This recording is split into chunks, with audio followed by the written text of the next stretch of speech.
When did I go mute? Okay, so question one, the group says the first answer they have is the person who wants the speaker, who makes the speaker feel like she wants to kill herself.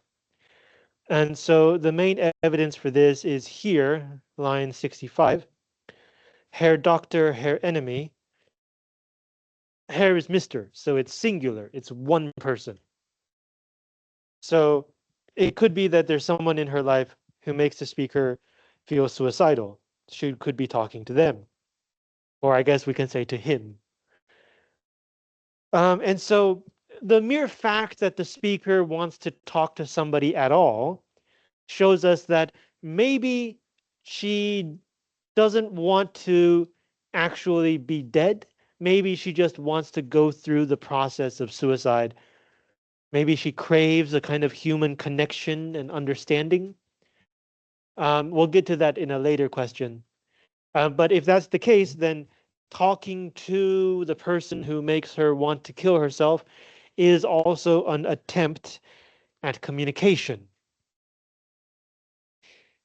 The other answer that this group gave me is that maybe the speaker is talking to everybody who is reacting to her suicide, her kind of audience. So like earlier in the poem, she compares suicide to an art, to a theatrical performance. And so every performance has an audience. A miracle, somebody shouts. And so this I am your opus, I am your valuable pure gold baby. This your could be plural, more than one. And so this audience is uh, people who express concern for the speaker every time she attempts suicide. So here, do not think I underestimate your great concern. This line is, of course, ironic because she's describing these people who express concern for her as actually audience members who want to watch her perform suicide. So when she says, don't think I underestimate your great concern, she's saying, you don't really care about me. You perform your concern just like I'm performing my suicide. So if she's talking to people who are attracted to this story of a woman who keeps trying to kill herself, or who are maybe not in a positive way, but intrigued, fascinated by this story, who are obsessed with this story, then doesn't this audience also include us? Last week, when I introduced this poet, the first thing I said is the most famous thing about her is that she killed herself. And that's the way that most people read her poetry, through the lens of life, death, and suicide, and also feminism. But here she's saying that when we use only that perspective, we're kind of encouraging her to do it again so that we can see it again, so that we can talk about it even more. It makes us complicit in her suicide. Later on, we will see another way to look at this poem, but I did want to draw your attention to the fact that um, attention and noticing and interpretation are not always benign. They're not always harmless. Like, think about if instead of succeeding at killing herself, if Sylvia Plath lived to a ripe old age and died peacefully surrounded by her grandchildren, we would understand this poem in a different way. It would give us a different feeling. Most people would think about it differently. So not only is the poem about suicide, we also understand it through our knowledge that the poet herself was a suicide. And that's where uh, the ideas cross over from literature to real life. And that's where we should be careful about our attitudes and perspectives as readers. Okay, other thoughts about the first question?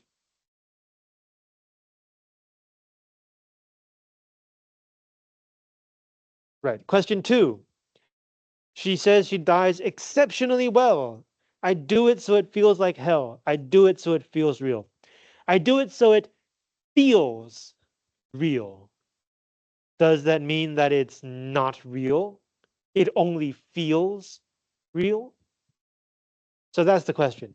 Does that mean she doesn't actually kill herself or doesn't actually want to kill herself? So I talked with a group about this question, and they noticed that around this same place, if I can find it, in the poem,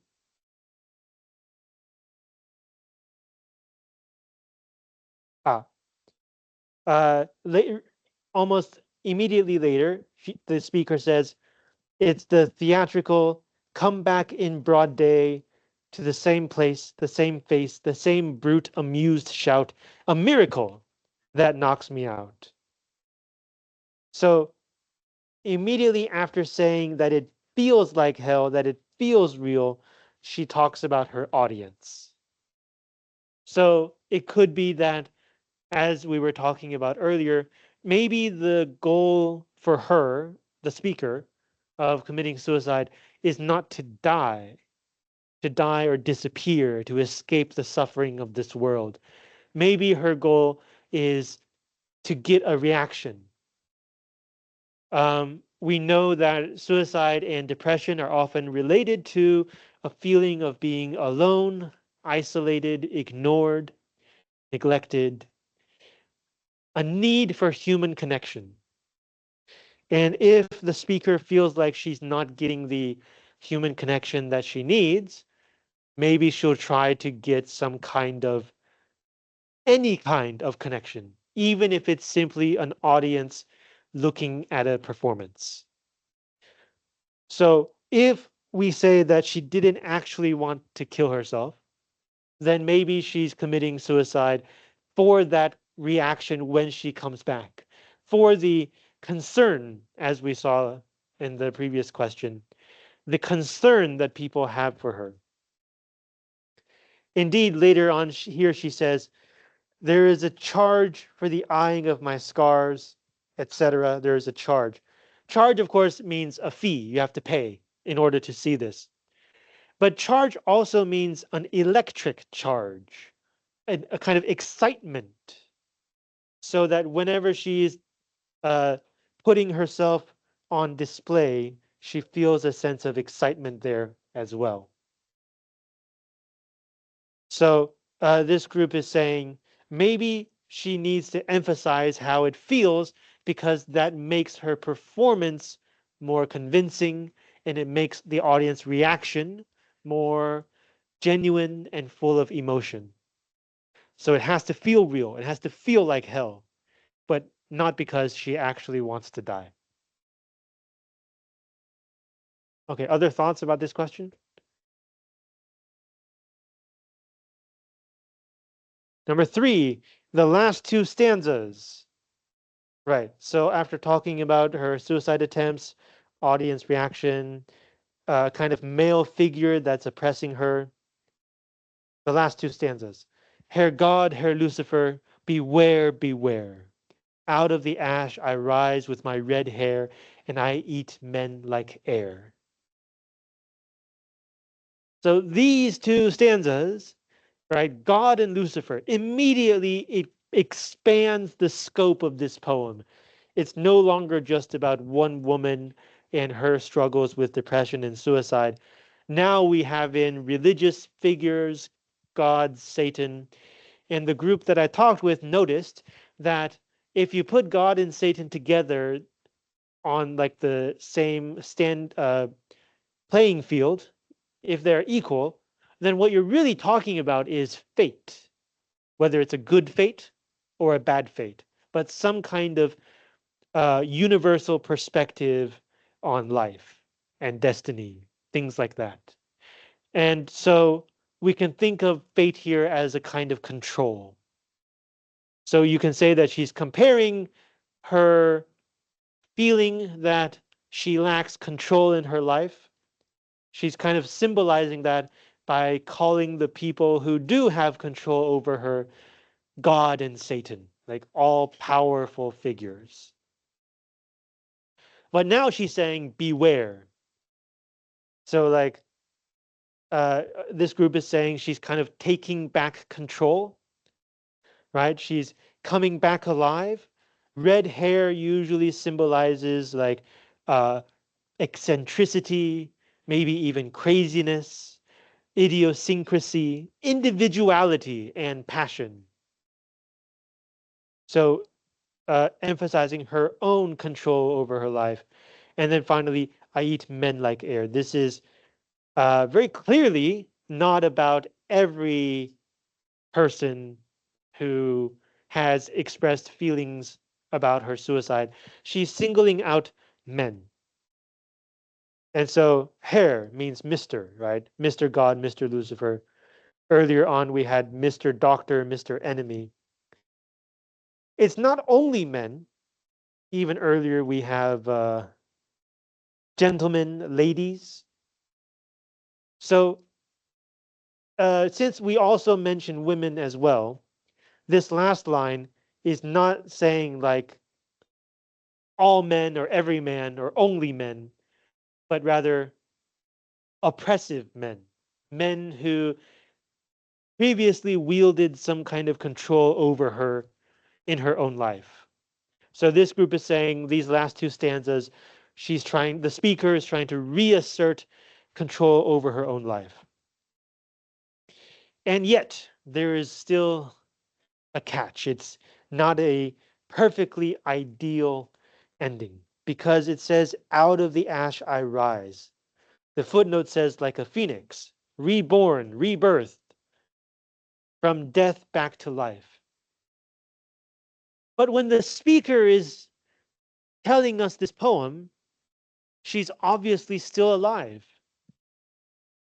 So, in order to experience rebirth again, she has to pass through death to come back to life.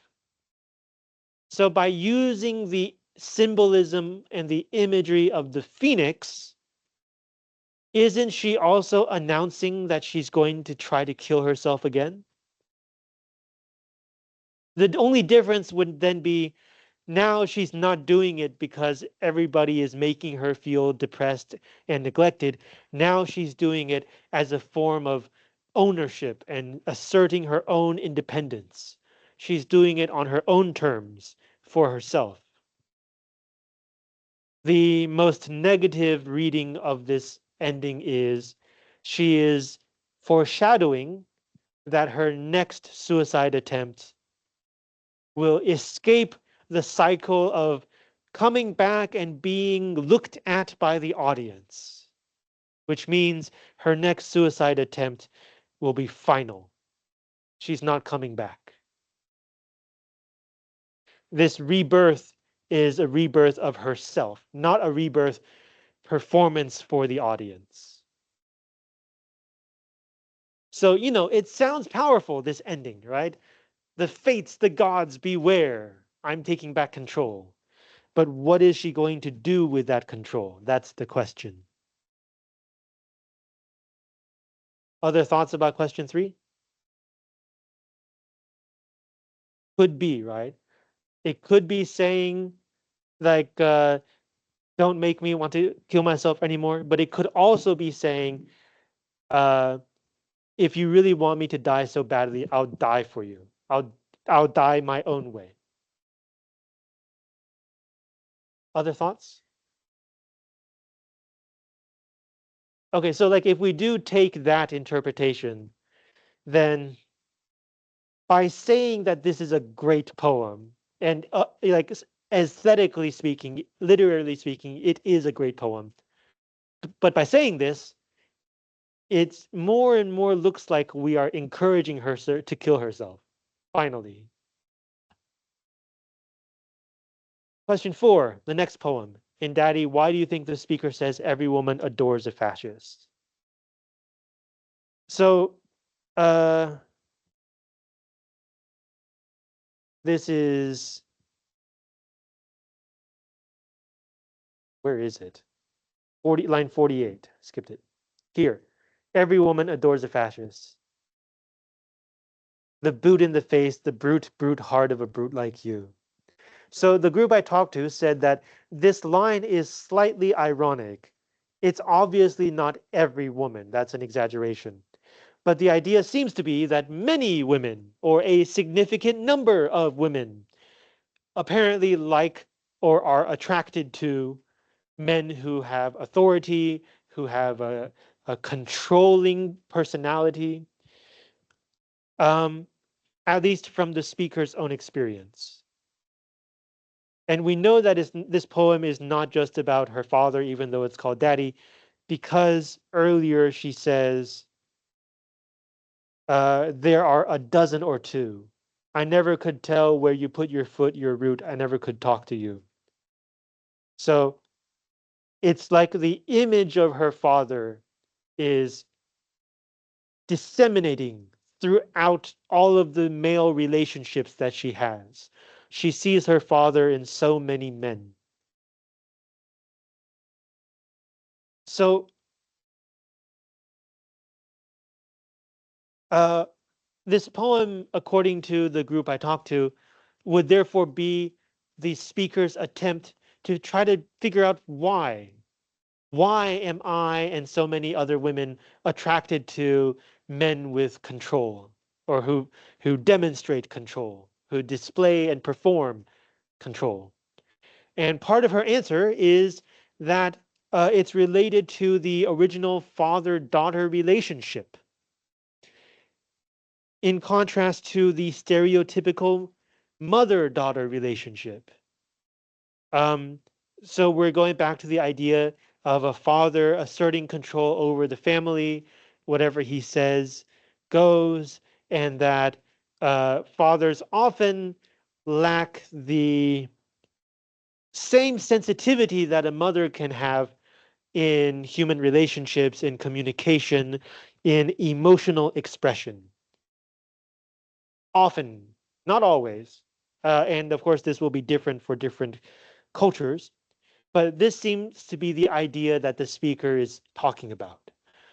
When you have a male figure in the house who has ultimate authority and also is not that good at communicating or empathy, then this man can start to feel like a brute, an animal.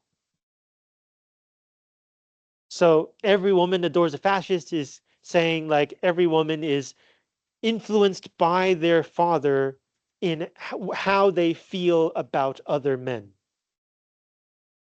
If growing up they loved this man who is not very good at communicating and empathy, does that mean that the causation gets tangled up, right? She loves her father because it's her father, not because he's this kind of man.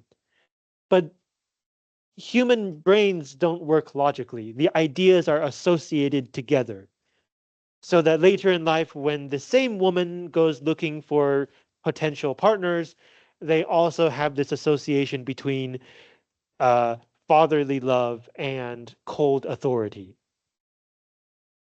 So this poem seems to be the speaker's attempt to make sense of this connection and to see if she can get out of it. She can step outside and try to break this connection.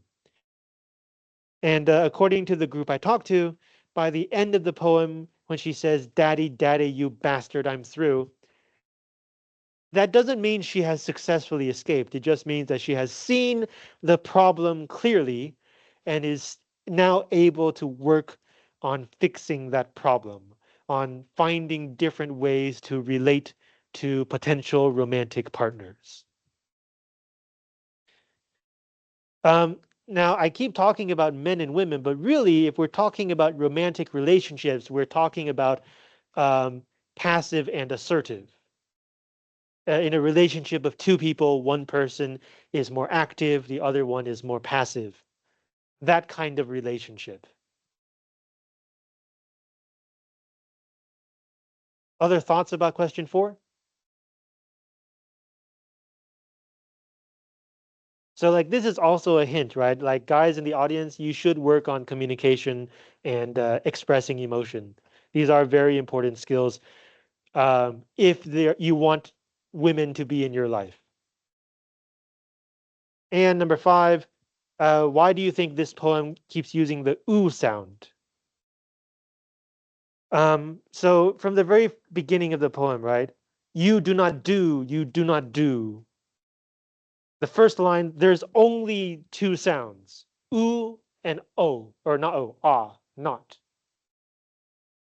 So already we start strong. This is the key sound of the poem, and we are connecting the word you with this sound. Because the title is Daddy, we um, logically assume that the you is talking to her father. And then we have shoe, foot also counts, a chew, um, blue, and then we have another word here, ach du. This is German. So we're now connecting the idea of you with the language of German. And then later on, it will also be connected with the word Jew, a Jewish person. So putting together the authoritarian male figure with German, with Jewish people, and we very clearly see the image and symbolism of Nazism, 就是纳粹主义. So why does the poem keep repeating? So, okay, the group I talked with gave a two-part answer. It's one answer in two parts. The first part is, why does the poem keep repeating a sound? Maybe because it wants to make us feel like and to express the speaker's feeling that it's hard to escape whatever this sound represents. It's everywhere in the poem. And every time you see the sound again, it makes you remember all the other things that you read related to this sound. So the second part of their answer is, why this sound? What's so special about the oo sound? And that's where we have the words you, we have the German language, we have the relation to Nazism. So if you put these two together, this poem repeats the oo sound to express how the speaker feels like she can't get away from her cold authoritarian father even after her father is literally no longer in her life. Like every time she meets a new man, every time she feels attraction to another person, she is reminded once again of that uh, feeling of interacting with her father. She can't get away. And so by the end of the poem, it also ends with this sound. And this adds to the idea that maybe by the end of the poem, the problem is still there. It has not been fixed. Even when she says, Daddy, Daddy, you bastard, I'm through, she is still repeating that sound that she cannot escape from. So awareness is just the first step. Okay, other thoughts about today's discussion? Some really great poetry, huh? Okay, so um, next week we are going to talk about more poetry. We have 5 poems, 2 by Audre Lorde and 3 by Mary Oliver. And so I'm going to introduce them later. Next week, we are also going to introduce the midterm exam. And the exam is a 1-week online open book take-home essay question. And it will begin after class next week. And you will have 1 week to answer the question. So that's next week. Now, before class, I sent you guys an email. Let's talk about this. So,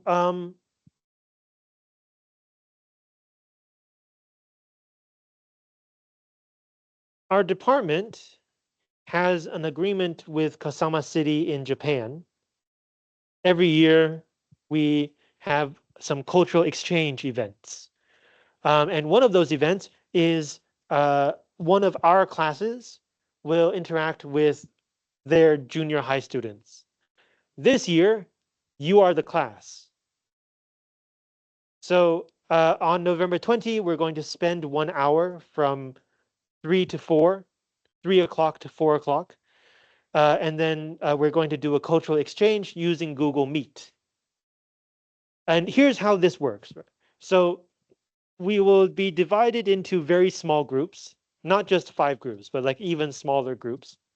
And each group will be matched with a group from Kasama in Japan. And the first half of that hour, each side will give a slideshow presentation about your hometowns. So they will talk about Kasama City, and you guys will talk about your hometowns. That could be more than one. So you'll talk about things like, where is it? Why is it famous? What can you do there? Things like that. Very short, because there are a lot of people. And then in the second half of that hour, you guys can just chat and really like get to know each other. Now, I know some of you are thinking like junior high, how much English do they know? You might be surprised. And also, even if they are much younger than we are, uh, it can still be fun, right? You can chat with some cute little kids. Yeah, the students who did this last year all had a great time. So I'm sure you will also enjoy yourself. Now, I do have to say this class has sometimes experienced an attendance issue. So to make sure everybody comes to the event, if you skip this event for no good reason, I will take away 20 points from your semester grade. I'll say that in Chinese. 如果你无故缺席不参与这个交流活动，我会从你的学期成绩扣20分. So you should attend. Now, the details are still being discussed, mainly because the number of groups will depend on how we are able to communicate. Over there in Kasama, each student has a laptop and a headphone. So they're all crammed in one room or 2 rooms, but they don't interfere with each other. I don't think I can ask every one of you to bring a laptop and headphones. So we have 2 options. One option, we can use the English self-learning classroom 英语自学教室 at P313.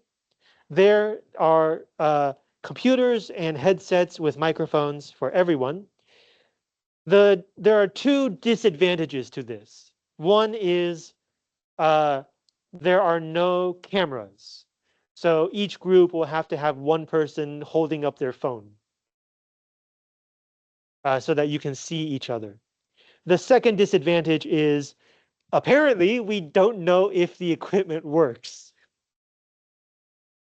So next week, we are going to hold class in that room so that we can test the equipment.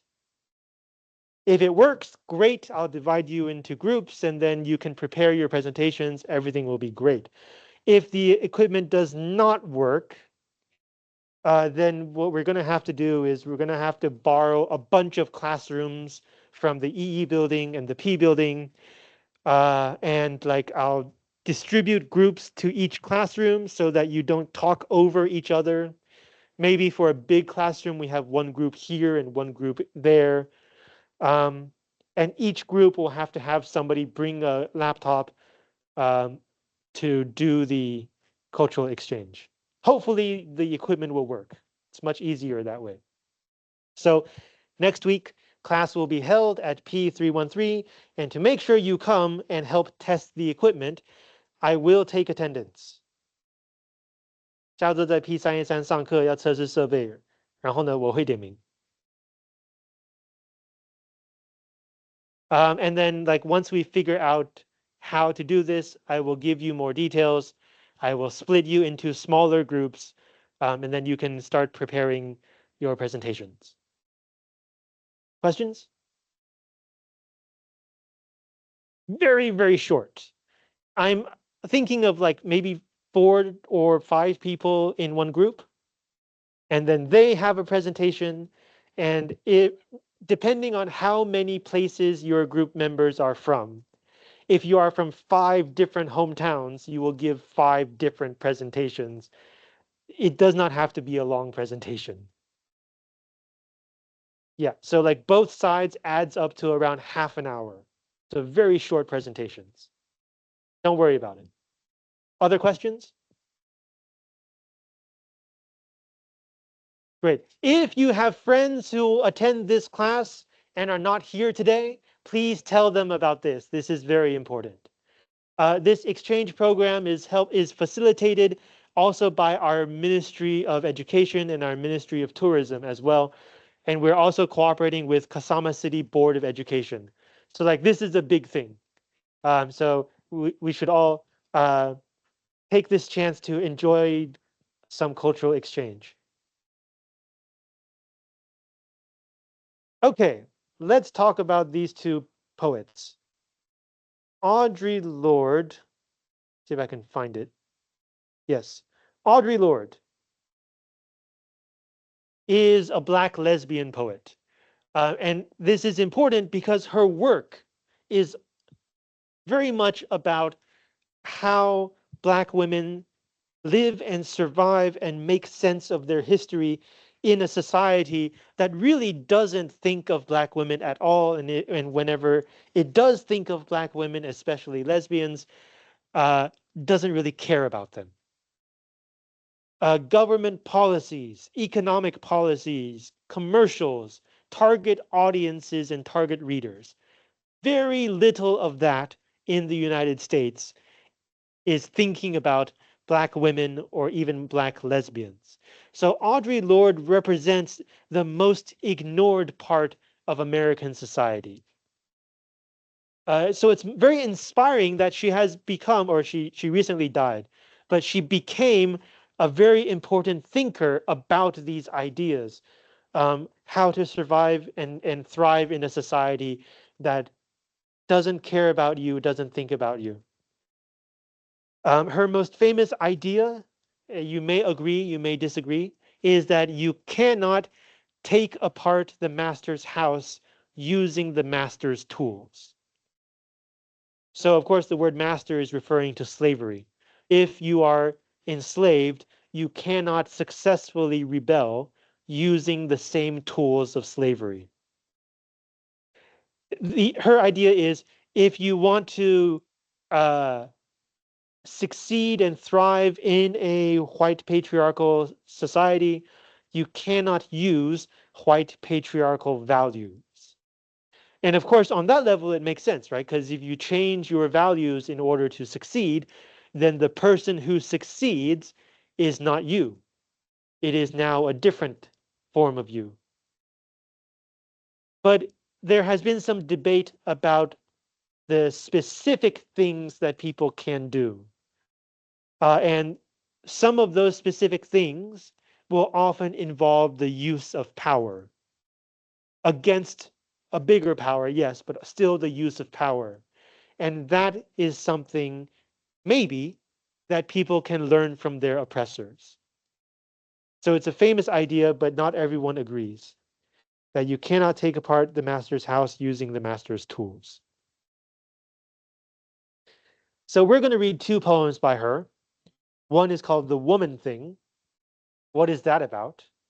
In fact, that will be one of the discussion questions. What is the woman thing? And it takes a very long-term historical perspective on the place of oppressed people such as women in society. The other poem is a more personal poem called Black Mother Woman.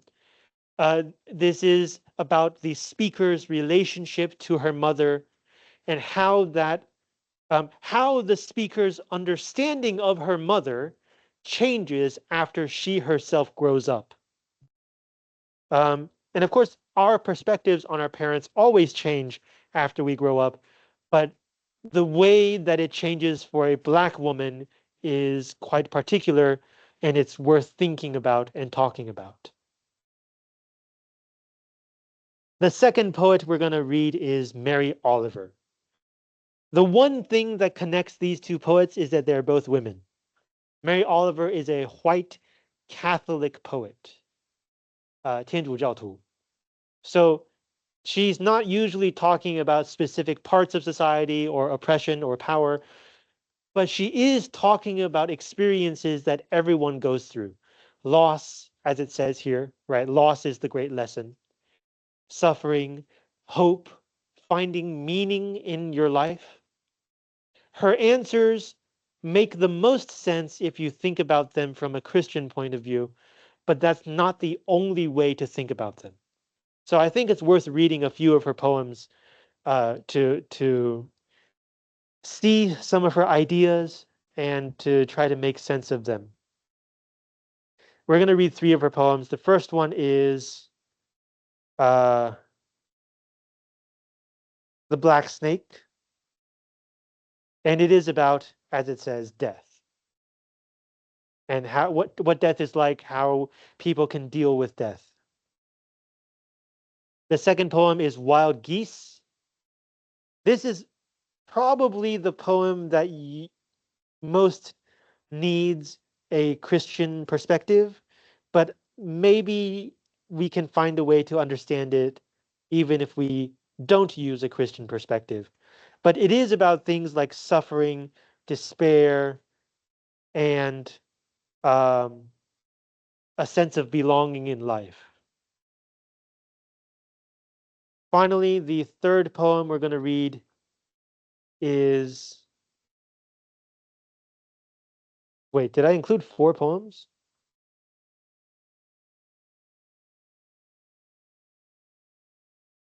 I think I included 4 poems. Okay, so we're going to read 6 poems. The third poem is Wild Poppies, or sorry, Poppies. Um, and it's about sadness in life and like how we can deal with melancholy and sadness. The fourth poem by Mary Oliver is called The Return, and this will be our second encounter with ancient Greek mythology. So this story is the story of Theseus and Ariadne. Theseus, okay, so last time we were talking about landscape with the fall of Icarus, right? So like the Minotaur, half bull, half man, in the middle of the labyrinth. Uh, Daedalus takes Icarus and they fly too close to the sun and their wings melt and they fall, right? But the story continues. After the father and son escape from the labyrinth, the Minotaur is still in the middle of the labyrinth. It's still there. Theseus is on a heroic quest, and one of his missions is to kill the Minotaur, which means he has to go through the maze, find the Minotaur, kill the Minotaur, and then come back alive. How does he do this? Just as he's worrying that he doesn't know how to get back out, he's a warrior. He's pretty sure he can kill the Minotaur, but he doesn't know if he can get back out. But at this moment, the king's daughter, Ariadne, has fallen in love with him. And so she says, I'll give you this ball of red thread, and I'll hold on to the ball, and you pull the string. So after you kill the Minotaur, just follow the thread back out, and I'll be waiting for you. And then they can go live happily ever after. So that's the story behind this poem, The Return. Not going in, not killing the monster, but coming back out. Okay, questions about next week? All right, so read these 6 poems and I will see you at P313.